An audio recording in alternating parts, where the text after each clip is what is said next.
Good evening from the Courthouse Square in downtown Houston. Joel, Brian, Rilwan, we are the bench this evening, and it was a big day in the third trial for AJ Armstrong, found guilty, convicted of murder just a few hours ago. We want to talk about it. And that came in, after how many hours of deliberation? They just got the case yesterday at Rilwan. Jury deliberated roughly 10 hours in total between yesterday and today. Yesterday, it was in their hands around 1:40. They wrapped up the day at 7:06 yesterday, and they started promptly at 9:30 this morning, I'm told. And as we know, they continued through lunch, and then around They asked to continue through lunch. That's true, yeah. That was their first indicator, I think, that they were going to come up with something today. Then shortly after that, just before 2 o'clock, we hear a ringing in the courtroom. Initially, we all thought maybe it was a question. Then once I saw more deputies walking in, we were all kind of realization this is the verdict. Let's talk about the reaction. Rilwan, you were in the courtroom that very moment. What did you see on AJ's face when that verdict was read? So I'll say this first, preface it with this. AJ was behind us, right. So I didn't see him directly, but there were points where I glanced at him, I could see him. I didn't see any emotions from him at that point. What did happen as soon as the judge said guilty, his wife, Kate, who was sitting in there, immediately started bawling. She hunched over and her arm was crying, and her mom sitting next to her, consoling her. And then as soon as they left, that's when she audibly just started bawling. The entire family left without comment, really. They didn't stop to talk to reporters. They are said to be completely devastated. Each and every one of them was on AJ's side throughout the entire trial. In fact, throughout the last 7 years, I would say. Brian Weiss, KPRC2's legal analyst, is here. You were in the courtroom as well. What are your takeaways from the verdict? I think I actually had a somewhat better vantage point when it came to looking at the defendant. And not surprisingly, no reaction at all. Having done this for 45 years, that's not at all strange, because your typical defendant, knowing that he's going to spend the better part of his adult life as a ward of the prison, is in a state of shock. And one of the many things that law school doesn't teach us, and believe me, it fails to teach us much more than we need to know, is how to deal with a defendant, how to deal with the family, how to let them know that the unthinkable is going to come to pass. I think, like we were talking about in the hallway, I'm sure last night, AJ and his wife went to dinner and walked into the Harris County Criminal Justice Center to the front door, and is leaving tonight through the back door with the bailiffs. There is no way that I can quantify what that is like for any defendant, particularly one who's 23, not to mention the incredible consequential toll that it's going to take on his family, guys. And he is the father of a young child. He is a married man himself now. The crimes were committed back in 2016 when he was just 16 years old. And so 7 years have passed since then, and he will be spending the night in custody. Let's talk real quickly. We're going to talk about all the reaction in just a second. They're yelling in my ear, but here's what I want to hash out real quickly is the sentence. What happens now? How long does he have to spend as a minimum before he's eligible for parole? It's a capital murder conviction.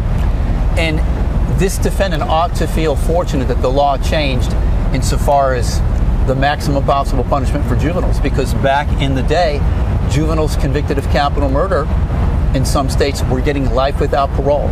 They were juvie lifers in the parlance of TDCJ.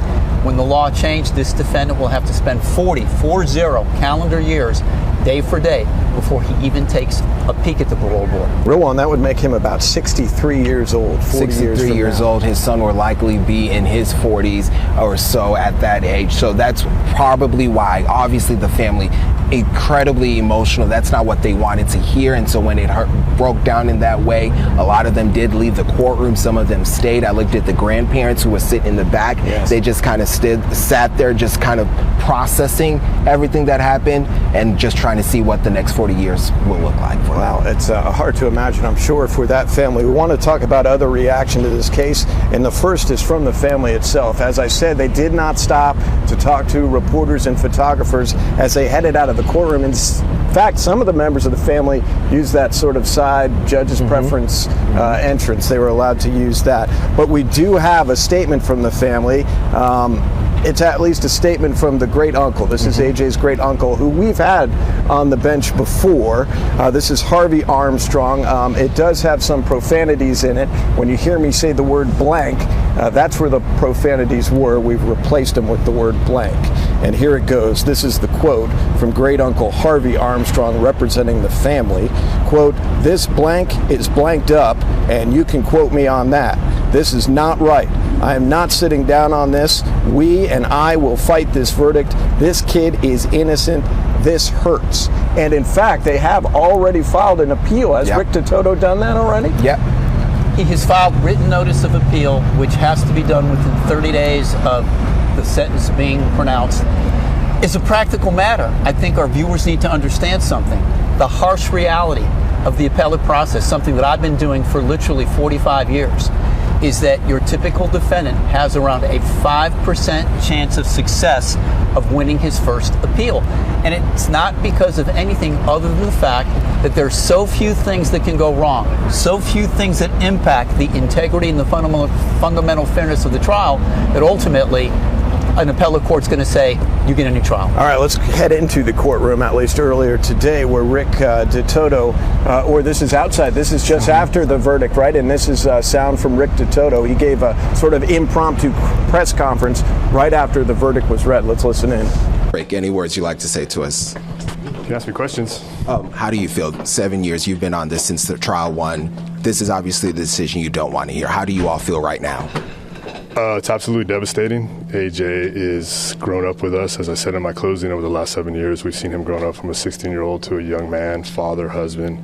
It's devastating. But when the district attorney's office has the power to continue to retry cases, financially devastate the family, those are things that's hard to overcome on a third trial. Will you represent him on an appeal? I will not. Why is that? I don't do appeals. Is he planning to appeal? He's already filed notice of appeal. Is that an automatic notice, or? He's already filed notice of appeal. What did AJ say to you?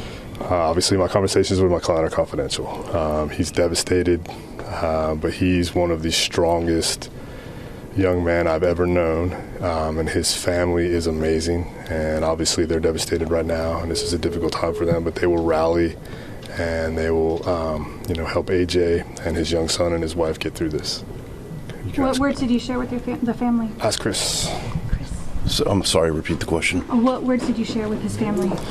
We tried to give him hope. We know it's a long road. Everybody's in shock and disbelief, and it's going to take some time to process everything that just occurred. And like I said, it's just going to take some time.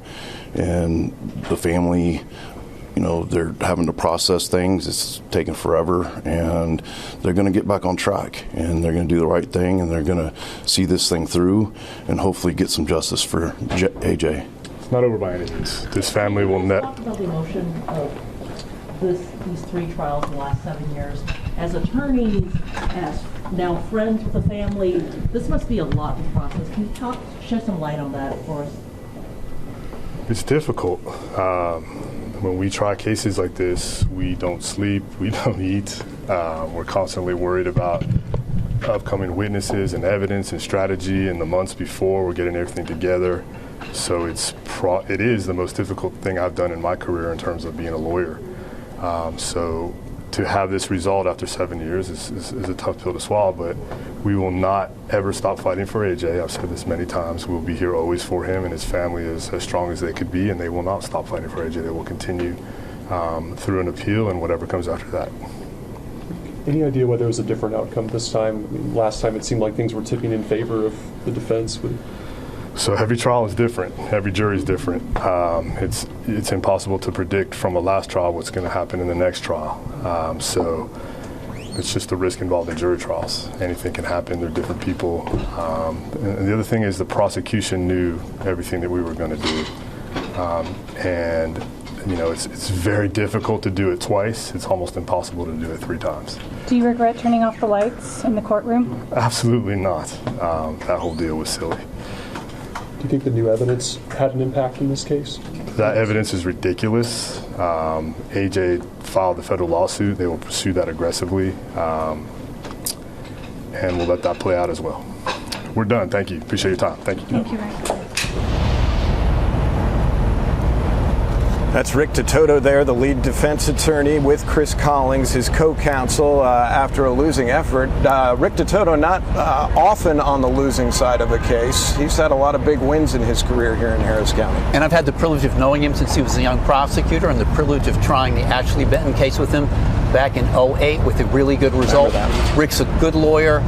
I know that he's devastated, and he's going to do whatever he can. He said it's not over yet, so he's filed that notice of appeal. Of course, we've got to talk about the other side, the winning side in this case, and we want to hear from Prosecutor John Jordan. He just got out of a press conference a few minutes ago. Ryan and I just had the opportunity to talk to the 12 jurors and the 3 alternates, and all 15 were confident and very confident in their verdict.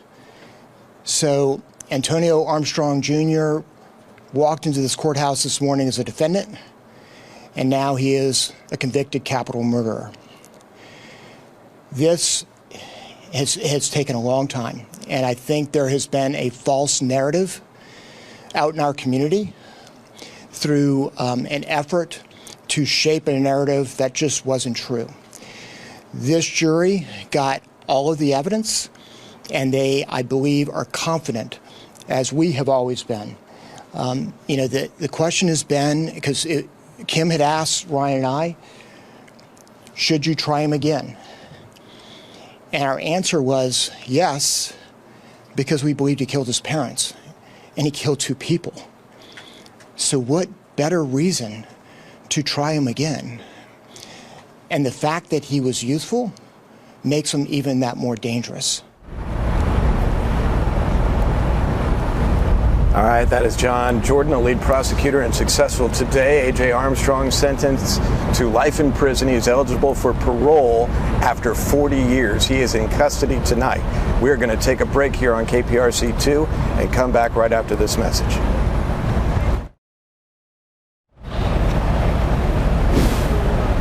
Welcome back to KPRC 2 News at 6 and a very special edition of The Bench, our sort of court TV-ish show, and a special reason for it, and that is the conviction, capital murder conviction of 23-year-old AJ Armstrong, who at the time of these crimes was 16 years old. He is the young man who is accused of killing both his mother and father. His father, a former NFL player, and really both of them were pillars of the community, and sort of his arrest was news of the day back in 2016 and has continued to be so. Today, sentenced to life in prison. After 40 years, he has the opportunity to possibly be paroled. So he would be 63-something years old. We want to talk about the reaction from what happened today in court, of course, and also the differences we saw in this, the third trial, the first 2 ending in hung juries. What were the key differences? Why did it swing the other way this time?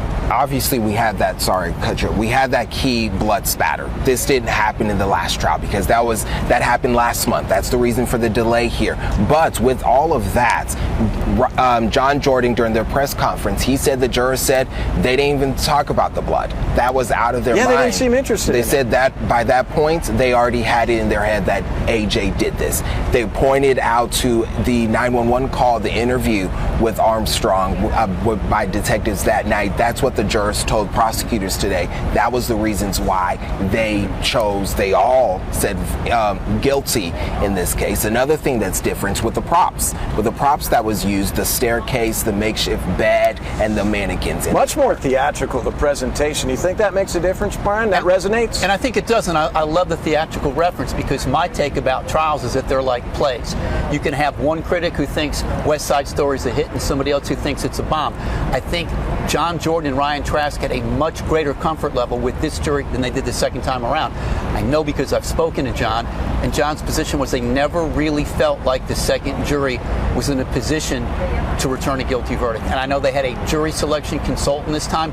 I believe that's huge. And it underscores the fact that trials are won or lost long before the first witness ever hits the witness stand, Joel. I want to get my notes real quick, and they're right here, and I know it's awkward that I'm doing this on TV, but I wrote down 4 things because I did attend the DA's press conference. We don't have time for it, we're saying, but I just wanted key on one thing. Apparently this jury, they made flip charts. They had It's so organized in there. While they were deliberating, they had sort of X's and O's, and they were looking at every little piece and nook and cranny. Another aspect we have to talk about on this busy day is the federal civil rights lawsuit.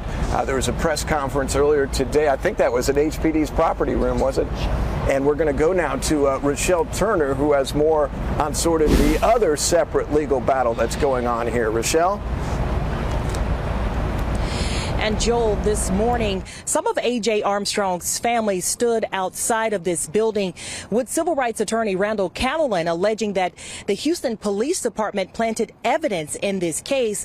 Now, the Houston Police Department has a history of allegedly planting evidence in other high-profile cases. Back in 2019, Regina Nicholas and Dennis Tuttle were shot and killed by Houston police officers during a botched raid. Several weeks later, Houston police admitted that the raid was built on lies. Today, I spoke to the attorney representing the Nicholas family. He says they had problems with evidence back then.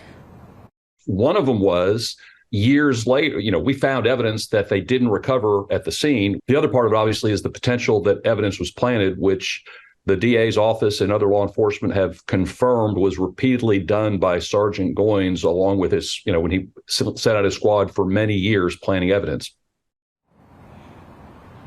And that former Houston police officer was acquitted, or rather he was charged with 2 counts of murder. Now, attorney Michael says that this could be a huge problem when detectives don't collect and process evidence at scenes, because it just makes it difficult for the community to trust them. As for AJ Armstrong, attorney Randall Callahan and his family says they will continue to fight for AJ. Reporting live from downtown, I'm Rochelle Turner, KPRC 2 News.